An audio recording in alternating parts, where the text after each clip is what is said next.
someone who can take a lot of hits and yet survives, which is like some, as Sadafa said, a Kai, maybe a Fredrin, maybe you can see something else that can take a lot of damage. Well, there's the Martis too. What's it going to be? Are they going to play more early game orientated? I'm hearing a Yutsong pick voice line, but it's not confirmed just yet. Oh, and even another one. I'm guessing that's Claude. I'm wondering if we're gonna see Yahiko's Leslie that we were talking about earlier as well, right? Late game potential, if we do see like the Claude come out of Lotric, it would be a pretty good counter as well against all the squishy heroes. But I do wonder. A quick prediction, or like a quick, not spoiler, but whenever I see that Angela is picked and the marksman is not yet there, I always expect to either see Earthel or Claude. Irithel or a Claude? Or a Claude, with the Angela. With the Angela. I mean, those are the usual go-tos. High mobility marksmen that are able to close the distance super, super quick. And then after that, with the extra sustain, it becomes even better. For those of you who are not sure what the final couple of picks are, it's going to be Esmeralda and Claude for the side of 4Merical. And topping it off for Falcon, it's going to be Yudzong as well as the Brody. So no switch around in the jungle, just pure lane dominance. Actually, it's a really good pick, that Esmeralda. It counters so much because Team Falcons are relying on shield-wise heroes, because Joy also have like its own passive. She can pop up some shields, and Angela will add some shields, so maybe they will taste a little bit of their own medicine. Potentially. Let's see as we go into the Land of Dawn. I'm liking the drafts here. Team Falcons have already taken flight in game number 1. Will 4Merical Esports show us something magical as we enter the Land of Dawn for the second time this series? It's going to be 4Merical on the blue side up against Falcon on the red. Going to be an orange start for Lunatic Panda. Leo going to be starting on his purple buff. Lotric getting chunked out very early on. It looks like, at least for 4Merical, they've been doing their homework a lot. They do recognize these pathways. Well, for Team Falcons, I don't know if they are overconfident, because I would like to look. It's not just about Team Falcons, but there's something I hate generally when I watch games. If you are overconfident and you get punished for it, I'm saying it inside my head. You deserve it. You deserve to lose. And even the gold lane, we can see that Lotric is winning against Yahiko. Yeah, he is having a rough time, despite actually chunking out Lotric very early on level 1. Well, there's a question here. Do you think that Team Falcons got under the skin of Team 4Merical? Ooh, that's a tough one. I think especially after game 1 for Miracle, in their minds, I'm guessing like we are going to have to win game number 2. But they did really great, so they shouldn't pull back that much. I think that they can do something, they can go for more aggressive approaches, because they have a tanky hero in the jungle, they have that backseat, and also they have a suppression hero, and not just that, they have the farmers to engage and disengage and create second opportunities. I mean, they do, but I think they're going to be, considering that this is going to be Coach Amok's, his overall philosophy, it's going to be about these objectives, right? You don't need to fight if there is no way to kind of capitalize on it, or better yet, find an opportunity to extend that lead. And I think right now, Team Falcons is doing that just a little bit better. And 4Merical, they're just biding their time, because technically they're not losing too much other than 1 or 2 jungle camps over to Lunatic's Panda. Yeah, it's not the most ideal, because when you have a Baxi at jungle, you expect them to be the ones on the aggression, but having a Claude and Esmeralda side lane means that their overall map presence is going to be weaker early on. So it's kind of a weird synergy, but as long as they don't fall too behind, Leo jumping in onto Lunatic Panda, gonna pop the electrifying beats. No casualties here. Interesting engage. They back away, again, just stealing camps, because right now Team Falcons are not creating any leads in the side lanes. They're just going to let the bullies do their work and continue to kind of put Lunatic Panda in a more and more devastating situation. Because if Leo has a level lead on his opponent jungler, that means those retributions don't become a 50-50 anymore. It should be a guaranteed secure. Well, I mentioned in the last game that we are creating new records here. Like anything that will happen will be a record, because this is the first edition of Wildcard. So far, 4 minutes and 30 seconds in the game, there is no first bloods. Yeah, not. Oh, yeah, you're right. It actually hasn't occurred just yet. Let's see. Might just change now. Hybrid walking into the back line, doing some good damage. Black Dragon form popped by Hulk as well. Turtle dropping low. Hulk somehow secures it for Team Falcon. Here comes the Heart Guard on top of the Yuzong. It's a two-man petrifying knockdown. First blood is finally achieved. It's going to be the fair miss, and Lunatic Panda will follow in quick fashion. 2 kills secured for the Falcons. Oh, that's so unfortunate. After everything and even a commitment with Retribution. Wait, does Ayuga die here? Yeah, he's dead. He's dead. Beautifully done by Lotric. Clock way too late to do anything about it. Well, actually, when I just saw Super playing with Hulk, I can only remember some really good memories for Mena. Is that these two have been together since the beginning, because they played for Occupy Thrones and they went to the M4, and again they played in the MPL Mena together in another under another team's name, and now they are here playing again on an international stage. So the amount of synergy these both have is quite a lot compared to a lot of, like, let's say 2 players together in Mina. Okay. So if there was a 2v2 tournament, it's over for everybody else. Clearly, they have the better chemistry. Yeah, they have a really good link together. So at some points, I don't think that they actually need to communicate. Hybrid in trouble, walks into a brush with 4 members, but gonna pop that sprint, get out safely. Conceal used by Clock to try and return to the lane for some reason, but he's actually forced to use Flicker as well, because the Team Falcons are still right there. Man, that was definitely a... Do you want to shut down this tower? Yes? No. Are you sure? Please? He walks back in, and this is why you can definitely see that this is a younger region. Like, again, for Miracle, they don't want to let that tower go, but in some situations, you just have to. Yeah, sometimes you have to give up something in return of using, let's say, I'm not going to say objective, because there's not so much objectives that Team 4Merical can now contest, but at least do something on the opposite side of the map, use the time wisely, find solutions, whether it was like solo solutions or even team-related solutions. So figure out what's wrong, what's happening wrong inside your team, and try to fix it before it's too late, because Team Falcons, if they made a second sweep here, it will be a one-sided game. Yeah, it could be a very one-sided game, and even for Miracle, again, very, very passive this time around, right? Not really forcing it. They had an opportunity on top side when they had 3 members, as well as the Gaja ult. I mean, that Divine Judgment could have put down someone like Hulk. I mean, he's not incredibly strong. He's strong, but he's not overbearing.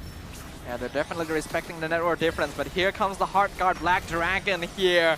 Maybe a little bit too early, because this is not an opportunity for Falcons to really engage on. So 4Merical Esports, not going to take too much damage from that.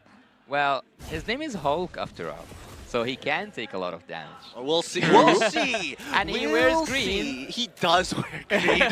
He's pretty incredible. Yeah, he's also jacked. Like, he's 8 foot tall in real life. The tables and chairs, and thanks to Secret Lab, he looks even bigger than ever. But now, 66 seconds left on the clock. We're already seeing that tier 1s have started to collapse, and more importantly... Leo!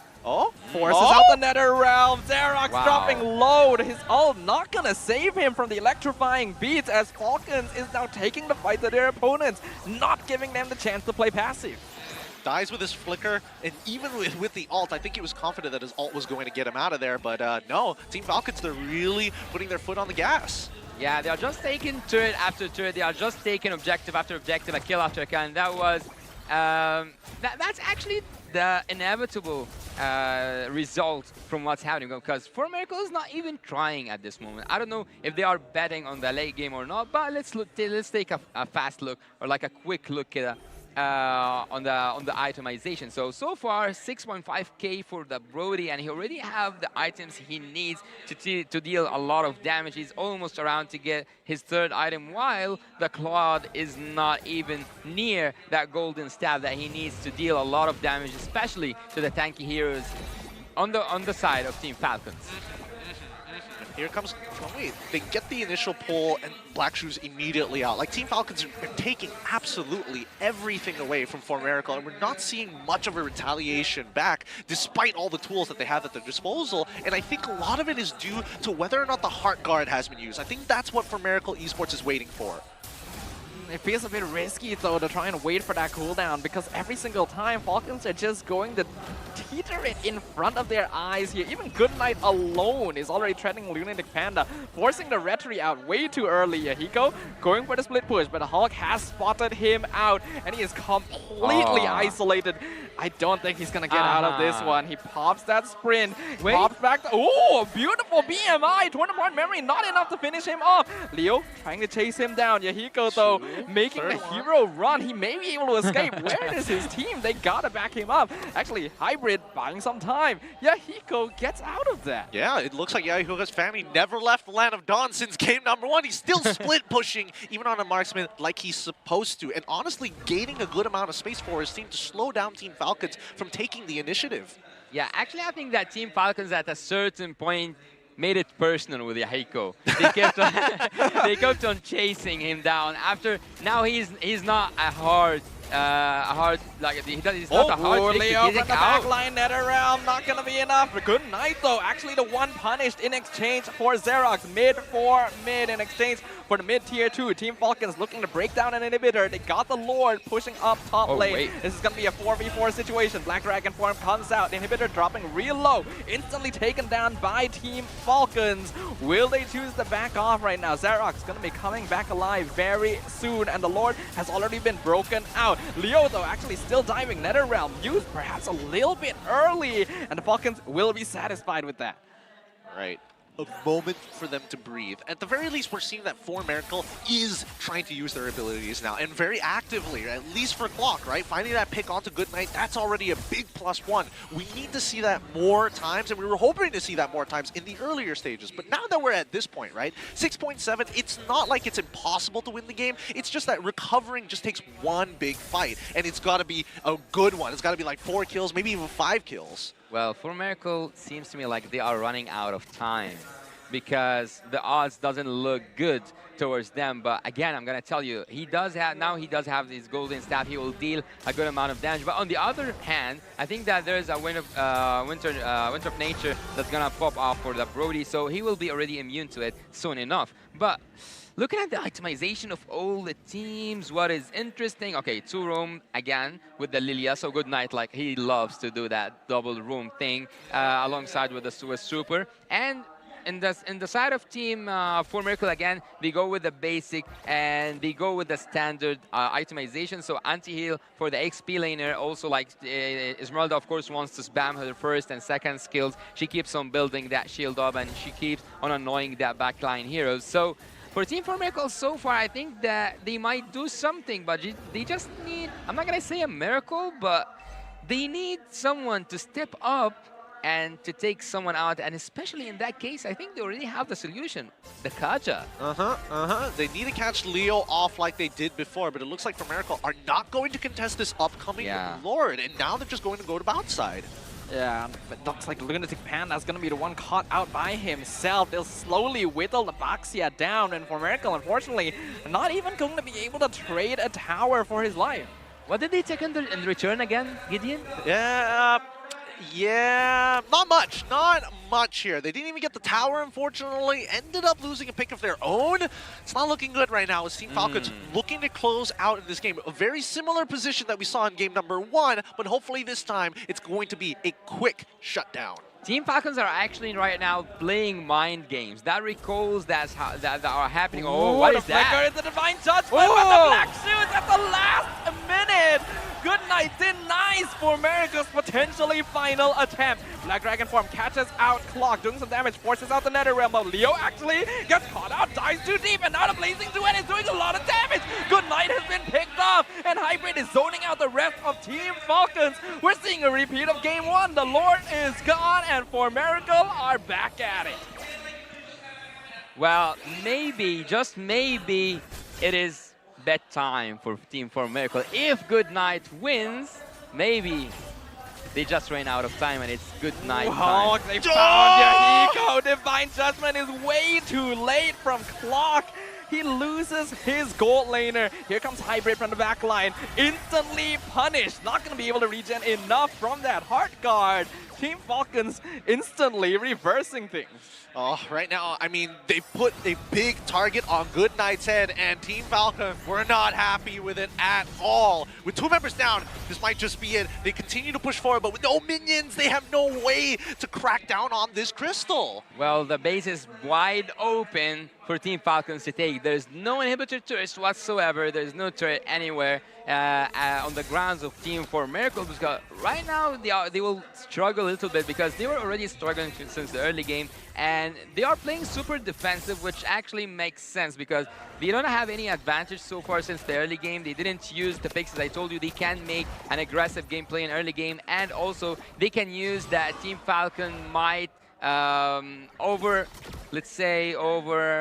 have overconfidence, maybe it might be the right term, but Team Falcons seems to punish Team 4Merical for being so defensive and playing so passive. Exactly. Hopefully it doesn't come to a point where it kind of gets to their heads. Right? You know, you're expecting them to be passive, and then all of a sudden Clock comes up with that flicker play again onto another target. I mean, tough boot diff coming up from Goodnight at least to be able to get out of a really sticky situation with the help of the Heart Guard, but I think this can only happen a couple more times, right? 42k mark being hit by 4Merical, which means that their carries generally are going to be full build. People on the side of like Yahiko, for an example, should probably already be completing his final item.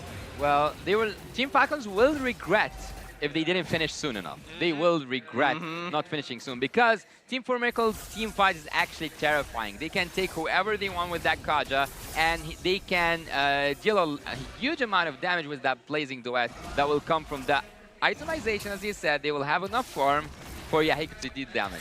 Did they spot Lunatic Panda on the top side? Yeah, now They know now. now. The Lord is dropping low, but I think the team will have a gentleman's agreement to just reset it here. The setup was good from 4Merical, but both teams actually avoid each other's ambushes, so we're gonna restart the Lord dance. Note though, minion wave down bottom, pushing in favor of Team Falcons, and they know it. That's why they're gonna start rushing the Lord down pretty quickly and holding it there, taunting their opponents. Oh, making sure that it's like at 40% HP. Very, very smart. Look at how big that bot wave is. They have to send somebody down. Oh, they unfortunately reset it now, and then they have to do it all over again. But after seeing that Esmeralda's on the bot lane, maybe they will start a team fight, and actually there is a team fight. Yep, their eyes are on Lunatic Panda. They're looking for him. Electrifying beats used kind of early here as Hulk actually gonna get dodged out. Nether Realm Clock flickers out to safety. They get the shutdown onto Hulk. Yahiko gonna punish them. Gets the double kill onto Leo. Lotric pops his Wind of Nature, forced the flicker. Even with the Heart Guard, the damage from Yahiko is starting to become a threat to Team Falcons. Goodnight, threatening hybrid, dropping him real low, but not enough to finish him off as 4Merical Esports are able to back off with 4 members alive. So, about the rock, paper, scissors theory earlier, right? It feels like the opposite is kind of occurred. A little bit. It feels like 4Merical Esports are playing like, you know, a flat piece of paper, right? Waiting for something to fall into it and then wrap it up as soon as it gets too close. And they might be able to rush it because Team Falcons just want to fight. Lord dropping real low, hybrid, scouting out, keeping eyes on things. Lunatic Panda will secure the Lord. And Goodnight forced to use Black Shoes as well. The Blazing Duet starting to become a problem. Could this be the start of the comeback for 4Merical? That's what I was talking about early at the early game. Team Falcons, maybe they are overconfident, and maybe with that like recalls and saying like, yeah, we are here to take it all out. We will just like take a full sweep. That's when they get punished.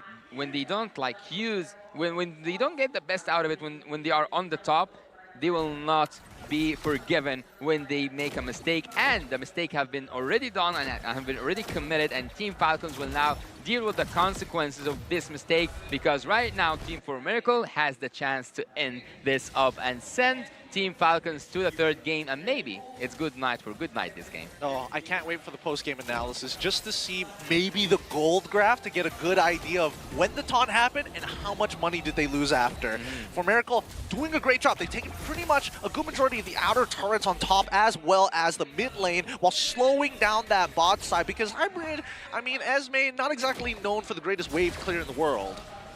but it's still going to be enough. This is the stage of the game which is scariest for the side of Team Falcons because you have a late game Claude and Esmeralda to deal with. Most importantly, 4Merical have to actually make some macro play here. They have all the tools necessary, and if so, could definitely outperform Falcons even with the structural disadvantage. But they do find a Divine Judgment here. That's going to be a Winter Tornado onto Goodnight, keeping him alive, but not for long. They get the kill. NetherRealm comes out as well, but Leo, he finds Yahiko in the back line, and now 4Merical Esports is falling apart. Team Falcons running them down. Hybrid trying to buy as much space as possible, but instantly bursted, and Xerox realizing I should not be here right now, flickering to safety. Only 2 members alive for 4Merical. Falcons could end this. Yeah, this is not exactly the best position to be in. I mean, Falcon, they found the right opportunity to actually capitalize on the aggression coming in from Clock. Again, this is his 3rd attempt trying to be aggressive. Will he finish? We're diving in. Lunatic Panda pops Immortality instantly. Leo destroying Xerox in the backline. That's a killing spree for the Joy. He knows that his job is done, but there's no minions. Xerox has actually respawned because the fan is passive. Is it going to be enough? NetherRealm pops out. They're working on the Crystal. Falcons has victory in their sights, and they will achieve it. A 2-0 clean sweep for Team Falcons. GG, well played for Team Falcons. They're going to be walking, well, they're going to be heading back to their hotels today. Very happy with the 2-0 victory here in the groups. And I mean, literally, good night. Yeah, they will have a good night, that's for sure. But about Team 4Merical, they have done really great. I'm not gonna say and then like into the itemization phase or even at certain points of the game. Or actually, I'm gonna point out one moment in the game where they actually sparked